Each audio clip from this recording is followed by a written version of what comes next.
ready? Everybody ready? Ready. I'm Representative Mary Caferro, and I also work at the Democratic Party. I have 4 children and a number of grandchildren, many foster grandkids, and we all, in one way or another, are touched by a disability, whether it's an individual or a family member. I wanted to thank all of you for including me and asking me to be here today. And thank you to the Caravan for Disability, Freedom, and Justice. I really appreciate the organization, and what perfect timing for you to be here during the first meeting of the commission. I also wanted to talk just a little bit about legislation. So as a legislator, we have a great partnership with people from the disability community. And what I mean by that is because of all of your advocacy and wherewithal and stick to it, we've gotten a lot done, and I've seen this session things have turned around quite a bit. The provider rate bill to increase the rates so that people may have choices to have services in the community got passed, and it was nearly passed at 100% of what was needed for businesses who care for people to stay at it. The other thing is, I'll talk a little bit about this. So House Bill 29 is a transition commission.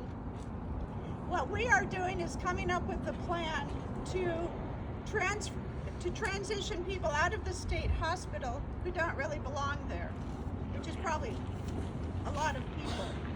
And that bill had such a journey. It had bipartisan support, and again, with all of the community's work on the bill, it passed. In the House, out of 220 votes, it had 202 votes. In the Senate, it had 100% support.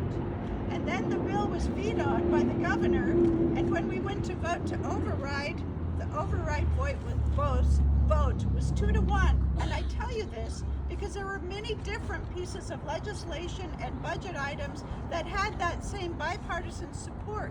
It's important to understand that didn't just happen in 2003. That is from decades, and in some cases half a century or more, of all of the people in the disability community showing up, and all of their loved ones and providers who care for them showing up. So thank you so much.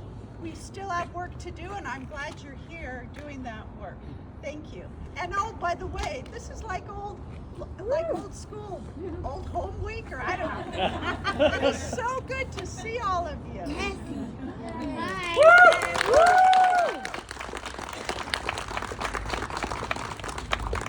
I'm June Hermanson, and I am on the Statewide Independent Living Council and newly appointed to the State Rehabilitation Council. Today is a really exciting day.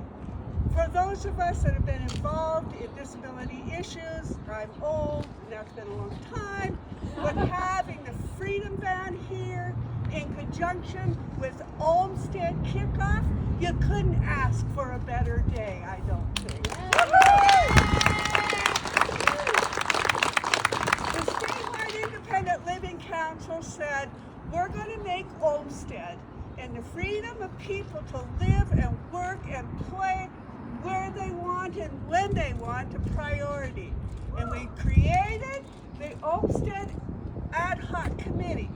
And from there, I want to make special recognition to Representative Bob Keenan.